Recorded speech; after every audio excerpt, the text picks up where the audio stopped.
प्रभु तेरी वाणी जीवन की रोटी, नैनों की ज्योति अंधेरा मिटाती।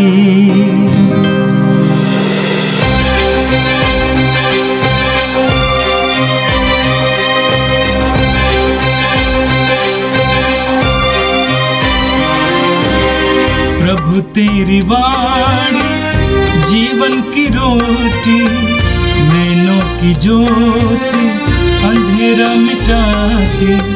प्रभु तेरी वाणी जीवन की रोटी, नैनों की ज्योति अंधेरा मिटाती। वाणी वाणी वाणी वाणी वाणी पवित्र है, शाश्वत है, जीवन का मन्ना है।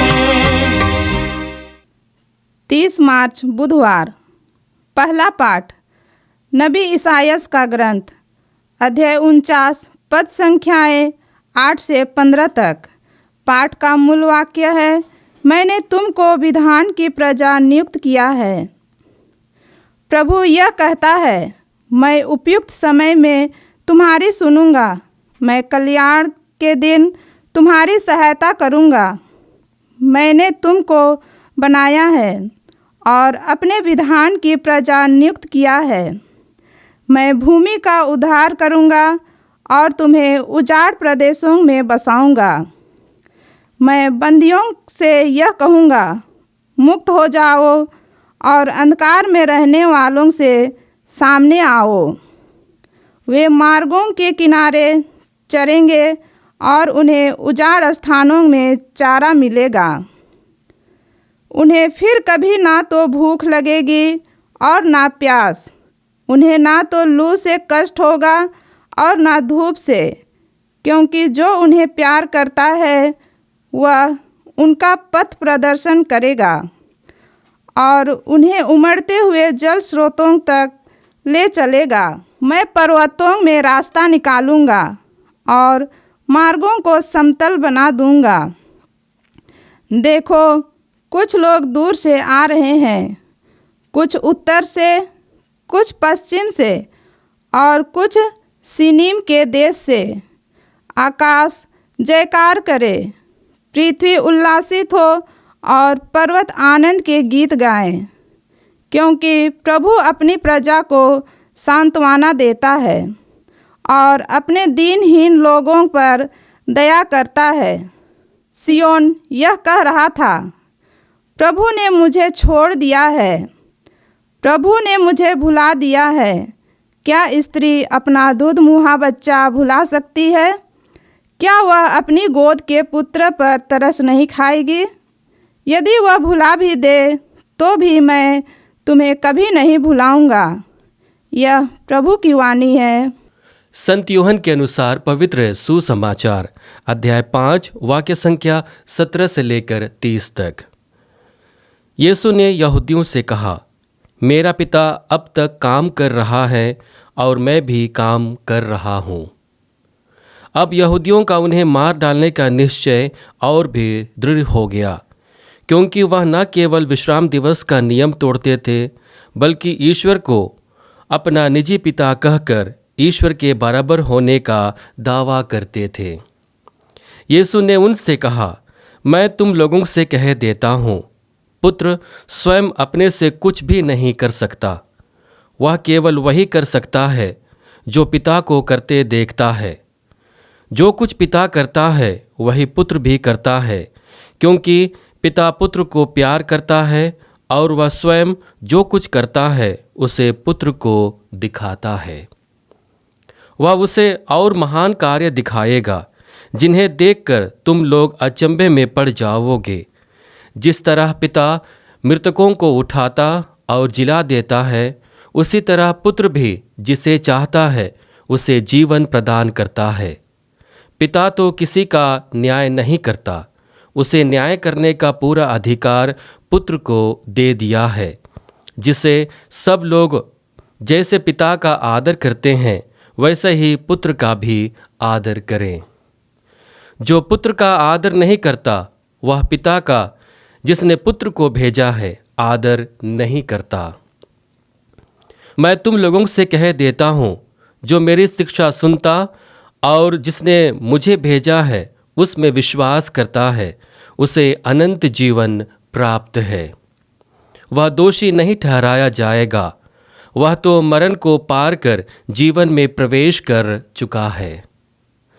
मैं तुम लोगों से कह देता हूँ, वह समय आ रहा है, आ ही गया है, जब मृतक ईश्वर के पुत्र की वाणी सुनेंगे, और जो सुनेंगे उन्हें जीवन प्राप्त होगा। जिस तरह पिता स्वयं जीवन का स्रोत है, उसी तरह उसने पुत्र को भी जीवन का स्रोत बना दिया और उसे न्याय करने का भी अधिकार दिया है, क्योंकि वह मानव पुत्र है। इस पर आश्चर्य न करो, वह समय आ रहा है जब वे सब जो कब्र में हैं उसकी वाणी सुनकर निकल आएंगे। सत्कर्मी जीवन के लिए पुनर्जीवित हो जाएंगे और कुकर्मी नरक दंड के लिए।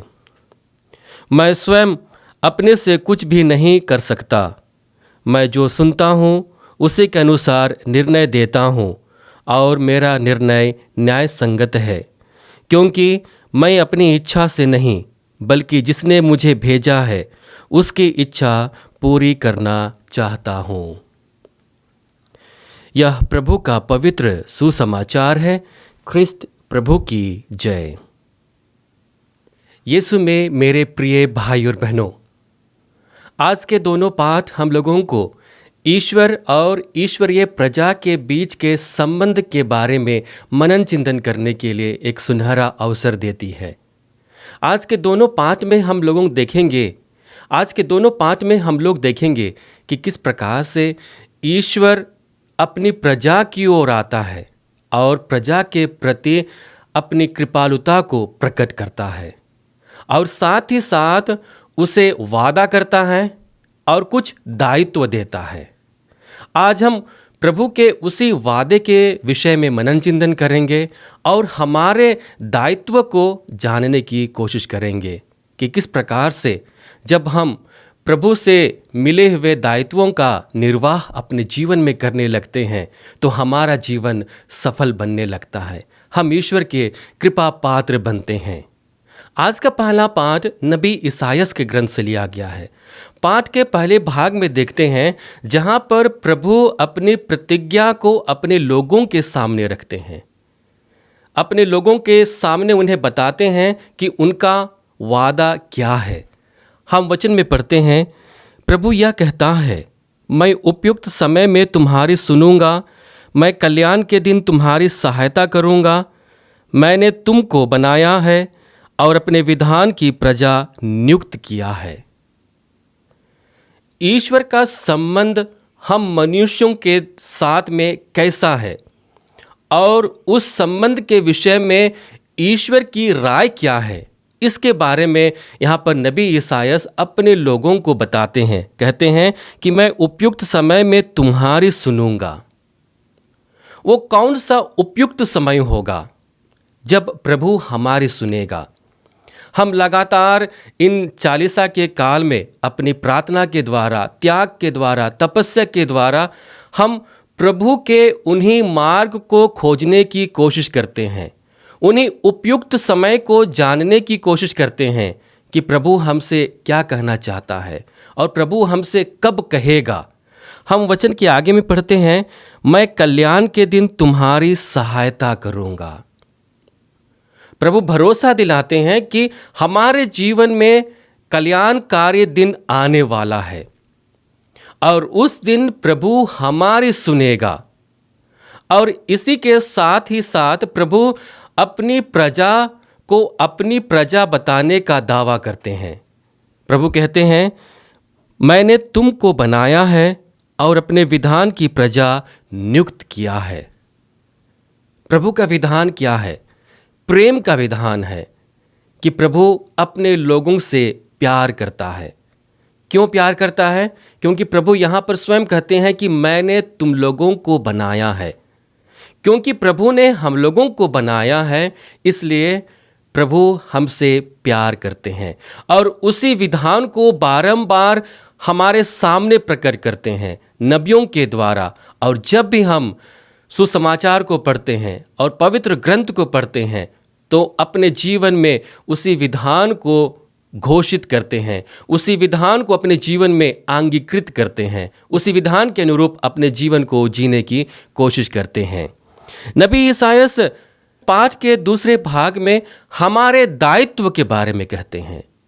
प्रभु जो कार्य हमारे व्यक्तिगत जीवन में करते हैं उसके प्रति हमारा रवैया कैसा होना चाहिए, उसके प्रति हमारा प्रति उत्तर कैसे होना चाहिए, इसके बारे में नबी ईसायास अपने लोगों से कहते हैं। हम वचन में पढ़ते हैं, मैं बंदियों से कहूँगा मुक्त हो जाओ और अंधकार में रहने वालों से सामने आओ। यहाँ पर बंदी कौन है? जो पाप से बंधा हुआ है। यहाँ पर बंदी कौन है? यहाँ पर बंदी वे लोग हैं जो पाप में जीवन जीते हैं, जो अहंकार का जीवन जीते हैं, जो बाह्य आडंबर पर आधारित परंपरा पर अपने जीवन को व्यतीत करते हैं। वे लोग हैं जिनका जीवन चिंतामय होता है। वे लोग हैं जिनका पाप से बोध उठ चुका है, जिनका पाप से कोई बोध नहीं होता है। ऐसे लोगों को प्रभु नए जीवन के लिए अपने पास बुलाते हैं। प्रभु कहते हैं, मैं बंदियों से कहूँगा मुक्त हो जाओ। और प्रभु हमें पाप से मुक्त करते हैं, हमारी चिंता से मुक्त करते हैं, हमारी परेशानी से मुक्त करते हैं, हमारे कष्टों से मुक्त करते हैं। और दूसरे भाग में प्रभु कहते हैं, मैं अंधकार में रहने वालों से सामने आओ। ये अंधकार में बैठने वाले लोग कौन हैं?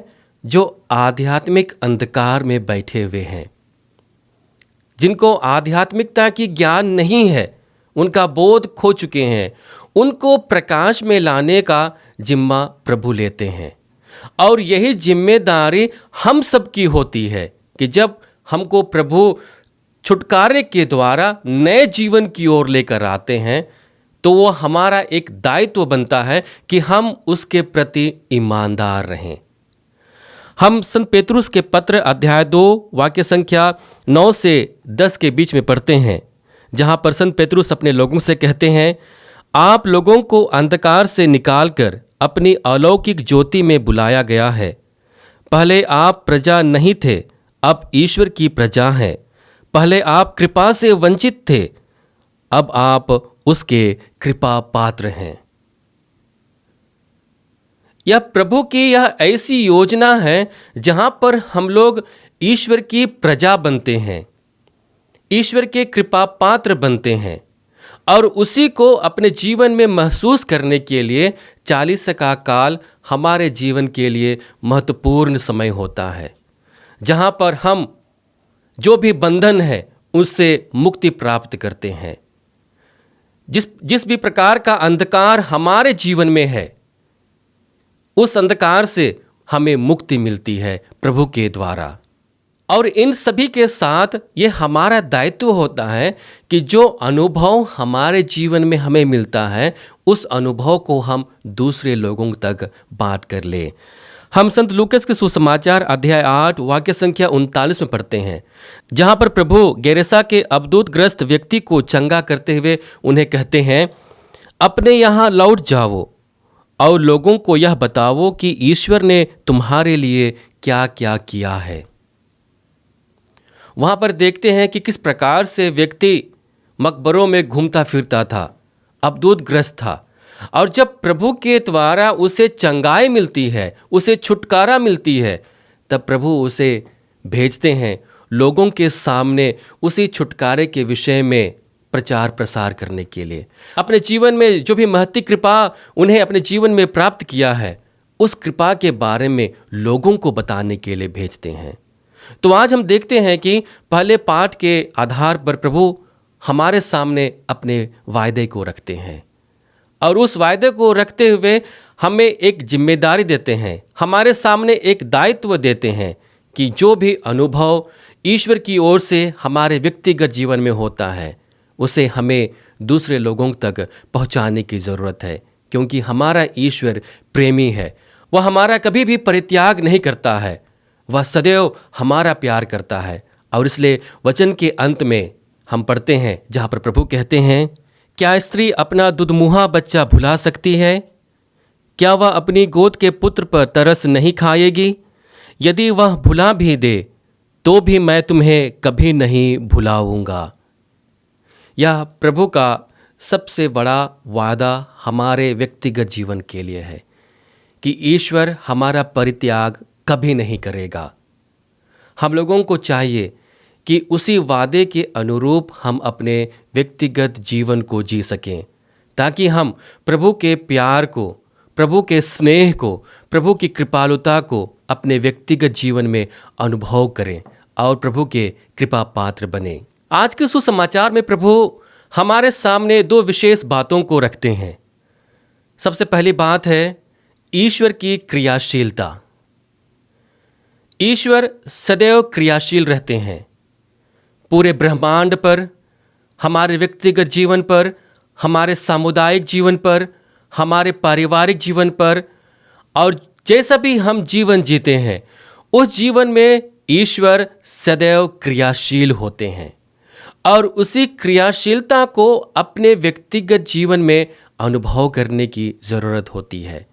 यीशु में मेरे प्रिय भाई और बहनों, चालीसा का समय हमारे लिए महत्वपूर्ण रूप से उसी ईश्वर की क्रियाशीलता को अपने जीवन में जानने पहचानने के लिए एक सुनहरा अवसर होता है, जहाँ पर हम विशेष रूप से ईश्वर की क्रियाशीलता को अपने जीवन में महसूस करने की कोशिश करते हैं। प्रभु कहते हैं, मेरा पिता अब तक काम कर रहा है और मैं भी काम कर रहा हूँ। ईश्वर लगातार अपने लोगों के लिए क्रियाशील रहते हैं। लगातार ईश्वर की क्रियाशीलता हमारे सामने प्रत्यक्ष रूप से अप्रत्यक्ष रूप से बनी हुई रहती है। उसे महसूस करना, उसे अपने जीवन में अंगीकृत करना हमारी जिम्मेदारी है। दूसरा महत्वपूर्ण बिंदु है कि यीशु पिता का प्रतिबिंब है।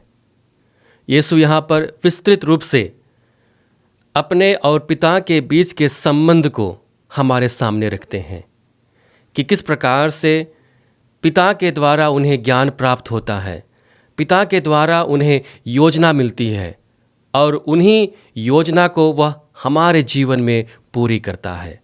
तो देखते हैं कि किस प्रकार से प्रभु यीशु अपने पिता के साथ सहभागी होकर हमारे लिए क्रियाशील रहते हैं। और जब भी हम ईश्वर के साथ सहभागी होते हैं, सहभागिता का अर्थ यह है कि हम अपने आप के जीवन को प्रभु के चरणों में सौंप देते हैं और प्रभु के द्वारा निर्गत योजना के आधार पर अपने जीवन को संचालित होने देते हैं। तब हमारे जीवन में ईश्वर की सहभागिता होती है। हम देखते हैं कि जो कोई धर्मी होते हैं, अच्छा जीवन जीते हैं, हम लोगों को यह कहते सुनते हैं कि इनका जीवन आत्मा के द्वारा संचालित जीवन है, क्योंकि यह जो कहता है, जो करता है, वह ईश्वरीय योजना के आधार पर होता है। उसमें ईश्वर की योजना झलकती है। तो इसका तात्पर्य यह है कि जब हम अपने जीवन को ईश्वर के हाथों सौंप देते हैं और उसकी योजना के आधार पर अपने जीवन का संचालन होने देते हैं, तो हम ईश्वर के साथ सहभागी का जीवन व्यतीत करते हैं। यीशु में मेरे प्रिय भाई और बहनों, आज के दोनों पाठ हम लोगों को ईश्वर के साथ हमारे संबंध पर मनन चिंतन करने के लिए एक मौका देता है और उस मौके के साथ हम लोग ईश्वर के वादे को पहचानने लगते हैं।